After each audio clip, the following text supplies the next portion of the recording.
વાત કરીએ શેર માર્કેટની કારોબારી સપ્તાહના પ્રથમ દિવસે લીલા નિશાન પર ખુલ્યું માર્કેટ। સેન્સેક્સ 400 થી વધુ પોઈન્ટના ઉછાળા સાથે ખુલ્યું તો નિફ્ટીમાં 125 થી વધુ પોઈન્ટનો ઉછાળો નોંધાયો છે।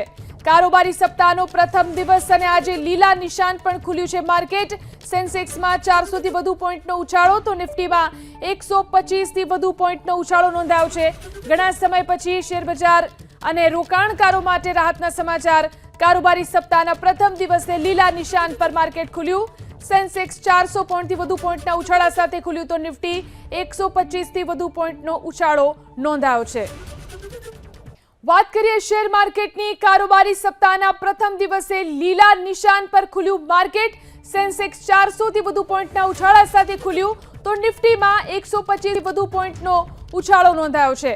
કારોબારી સપ્તાહનો પ્રથમ દિવસ અને આજે લીલા નિશાન પણ ખુલ્યું છે માર્કેટ। સેન્સેક્સમાં 400 થી વધુ પોઈન્ટનો ઉછાળો તો નિફ્ટીમાં 125 થી વધુ પોઈન્ટનો ઉછાળો નોંધાયો છે।